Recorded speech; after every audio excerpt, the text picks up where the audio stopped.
Bonjour mes amis, merci d'être là comme toujours. Je n'ai pas été très prolixe ces derniers temps, c'est tout simplement parce que, vous savez, je traverse des phases, des fois où j'ai envie de parler, puis des fois où peut-être je suis plus dans une forme d'introspection, écriture, tout ça. Donc voilà, rien de méchant.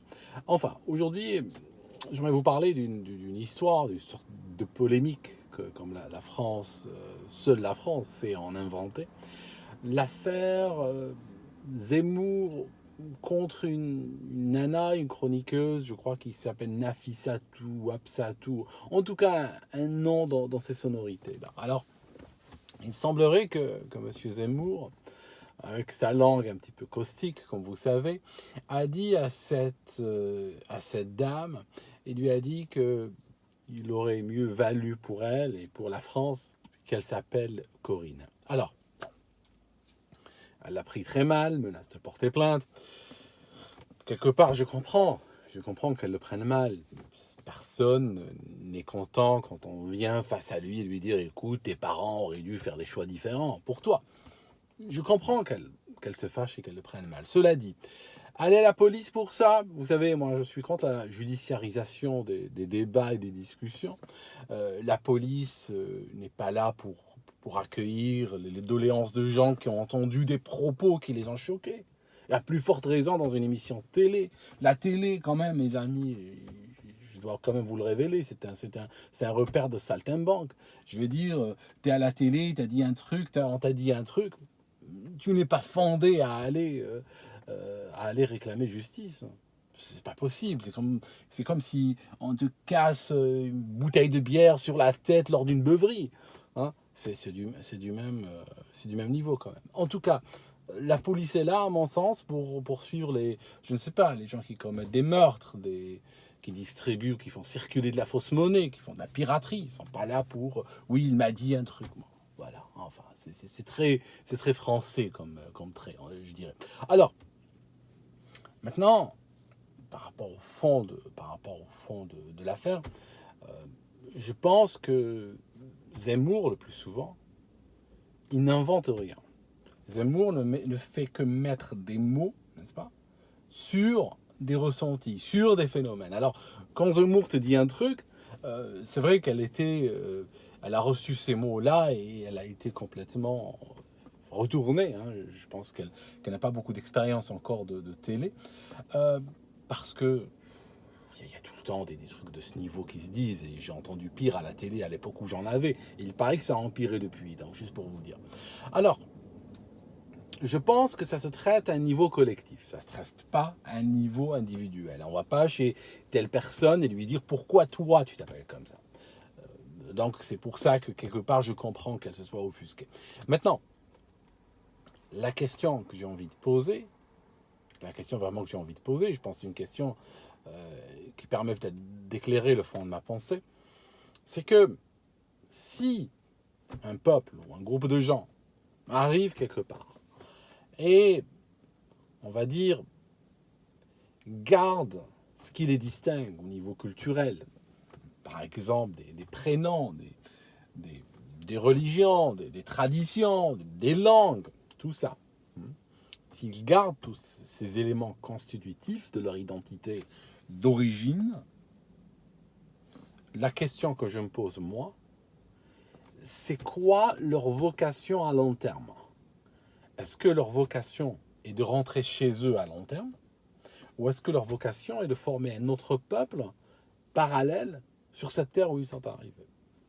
Il n'y a que ces deux voies en réalité. Parce que si je sais pas, une Chinoise est en voyage à Paris pour 15 jours, ou bien elle est là parce que son mari a un contrat de 3 mois et elle est là, ils ont un enfant, bien sûr, je ne m'attends pas à ce qu'ils l'appellent Jean-Claude. C'est clair, je n'ai pas cette attente de leur part. Ils vont lui donner un nom purement chinois, parce que bien sûr, les billets d'avion sont déjà achetés, ils vont rentrer chez eux. D'accord. On peut pas dire, ils peuvent pas arriver à Pékin et dire oui, on l'a appelé Jean-Claude en souvenir d'un voyage qu'on a fait à Paris. Je veux dire, vous voyez, ça n'a pas de sens. Par contre, si on est là, si on est là pour rester génération après génération, on doit se fondre dans le pays, on doit disparaître, on doit faire partie intégrante de ce pays, sans que personne ne puisse distinguer qui est là depuis 2 générations et qui est là depuis 12. D'accord? C'est ma vision. Je ne dis pas qu'elle est parfaite, mais c'est ma vision. C'est comme ça qu'on arrive à une population qui est homogène, qui regarde dans le même sens, qui partage la même histoire, qui partage les mêmes visions, qui a le même ressenti au sujet des mêmes éléments. Et ça lui permet, on va dire, de traverser l'histoire avec une chance relativement honorable de perdurer. D'accord? Parce que, autrement, tu as un schéma qui est extrêmement dangereux, qu'on connaît très bien en Afrique d'ailleurs, qui est une terre de peuple. En général, en Afrique, ça a été atteint suite à des décolonisations. Ça signifie des forces coloniales ou impériales sont arrivées sur des terrains qui n'étaient pas divisés selon les frontières politiques d'aujourd'hui. Après, en partant, ils ont tracé des frontières. Et parfois, ils ont enfermé à l'intérieur des mêmes entités politiques, ils ont enfermé des peuples, des ethnies complètement différentes. Et bien sûr, ça finit où? Ça finit généralement, ça finit en guerre, ça finit en trouble, etc. Il faut savoir qu'en physique, on s'en fiche comment on arrive à un état. Ce qui est important, c'est l'état. Je vous donne un exemple très simple. Je sais que je pars, mais je vais revenir, ne vous inquiétez pas. Prenez une casserole d'eau à 90 degrés. Ça va brûler. Ça va avoir un certain nombre d'effets physiologiques sur votre peau. D'accord? Ces effets physiologiques, j'aimerais vous dire un truc, ne dépendent pas de comment l'eau a atteint ces 90 degrés. Elle aurait pu. Être une eau qui avait été chauffée à 100 degrés et qui a refroidi à 90. Ça aurait pu aussi être une eau qui, il y a 20 minutes, était congelée à moins 30 degrés, qui a été réchauffée jusqu'au moment où elle atteint 90 degrés. L'effet sur votre peau est la même. Donc, ce que je cherche à dire par là, c'est que quand on a une terre et deux peuples, qu'on ait atteint cela par décolonisation, d'accord? Décolonisation, ça signifie avant, c'était des ethnies, des tribus qui connaissaient chacune leurs limites, et puis un colon extérieur est arrivé, il ne comprenait rien à rien, par la force il a tout contrôlé, un jour il a tracé les frontières et il est parti. Et puis on se retrouve 2 peuples ou 3 peuples ou plus sur la même terre. Il y a cette option-là. Mais il y a aussi une autre façon de faire. C'est un peuple qui était sur une terre, et puis il y a une immigration massive, qui est une immigration qui n'est pas une immigration d'assimilation, qui est une immigration communautaire. D'accord? Et à ce moment-là, on retrouve toujours un peuple, enfin plusieurs peuples, sur la même terre. C'est pas important comment on y est arrivé. L'important, c'est l'état dans lequel nous sommes. J'aurais pu dire que la France était une colonie, et puis qu'après, il y a une décolonisation, et les frontières de la France ont été tracées de manière artificielle, et elles ont laissé des peuples enfermés dans la même entité politique, comme je l'ai dit tout à l'heure pour des pays africains. Mon discours était valable quand il s'agit de conséquences. Il n'est pas factuel, mais tout à fait valable pour les conséquences qui sont en train de se dessiner pour le futur.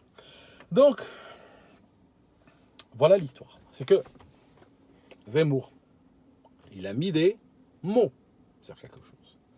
Mais combien de gens ont voulu, des fois, on t'a envoyé un CV pour un entretien d'embauche, on t'a envoyé une demande pour je ne sais pas, pour un concours, pour un apprentissage, pour un internat, pour un appartement, pour je ne sais plus quoi.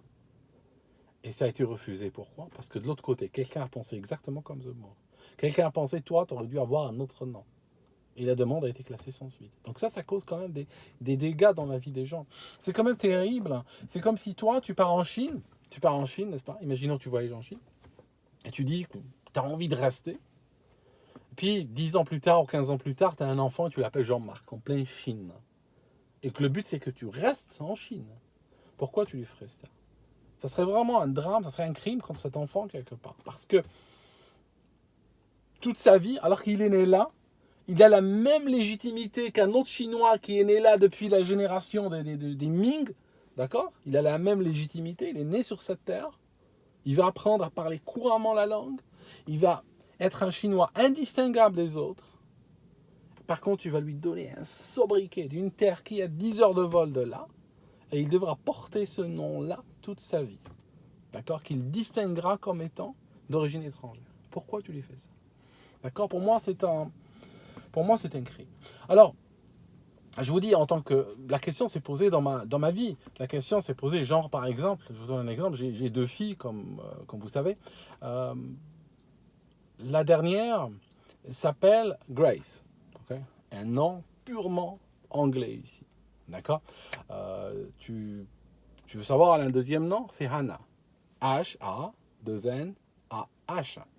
D'accord? Elle a 2 noms qui ne sont pas différents, d'accord, des autres gamines qui se baladent ici en Angleterre.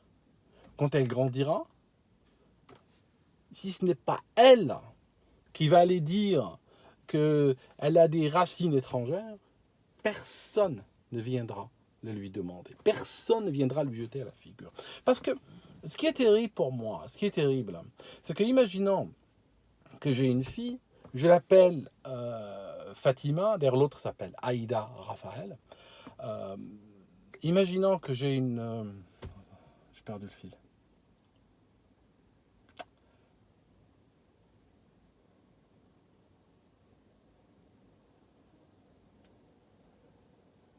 Je réfléchis, hein, donnez-moi 2 secondes.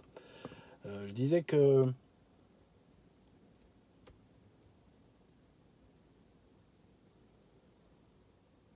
Oui, enfin, vous avez compris ce que je suis en train de dire depuis le début. Vous avez très bien compris que le but... J'ai pas envie que ma fille naisse là, ou mon enfant naisse là, et qu'un jour, elle fait face à quelqu'un d'origine étrangère aussi. Peut-être que le gars est arrivé à 10 ans, n'est-ce pas? Quand il avait 10 ans, elle est née là, le gars est arrivé quand elle avait 10 ans. Mais parce que ses parents ont fait un plus grand effort d'assimilation et d'intégration, ce gars-là, qui est arrivé une décennie après ma fille, va la traiter d'étrangère. Vous comprenez? C'est quand même terrible. C'est quand même terrible. J'ai vu des cas où des gens qui sont là depuis 3 générations, 4 générations, s'identifient toujours à leur pays d'origine et ils se sentent comme étrangers face peut-être à un Polonais qui est juste là en train de passer des vacances. D'accord? Ça n'a aucun sens. Voilà, c'est tout. Moi, personnellement, je ne peux plus m'assimiler. C'est foutu pour moi. Je suis né à l'étranger, j'ai grandi à l'étranger, je suis arrivé ici, sur le tard, comme on dit. Je ne peux que m'intégrer. Je ne peux que m'intégrer. D'accord? Ça, je peux faire. Par contre, m'assimiler au point de disparaître, ça va être très difficile. Je ne pourrai pas changer mon nom, je ne pourrai pas changer mon lieu de naissance, je ne pourrai pas changer les langues que je parle, les sensibilités qui sont les miennes, je ne pourrai pas les changer. C'est difficile. Par contre, ce que je peux faire, c'est aller vers le peuple, aller vers ce peuple autant que je peux. D'accord? En faisant mienne ses préoccupations, en faisant mienne ses traditions, en apprenant ses langues, en apprenant son histoire, en participant à l'effort collectif. Voilà ce que je peux faire. Ça s'appelle s'intégrer, ça ne s'appelle pas s'assimiler. Mais mon enfant, il est né là. Il n'a pas à s'intégrer. Il est chez lui. Il est assimilé. Et automatiquement, à moins que moi je fasse un effort pour le désassimiler. C'est ça le truc. C'est que l'enfant, par nature, jour 0, il est né, il est assimilé. À moins que ses parents utilisent leur décalage horaire qu'ils ont par rapport à cette société pour le désassimiler, lui. Pour en faire un étranger. Et ça, on arrive à cette catastrophe où des gens sont nés là, hein, en France et Navarre et Angleterre, et sont des étrangers dans le pays où ils sont nés. D'accord? Voilà l'histoire, tout simplement. Enfin, c'est ce que j'avais à dire sur cette histoire-là. C'est vrai que ça fait partie des préoccupations que j'ai en tête en ce moment. À bientôt, mes amis.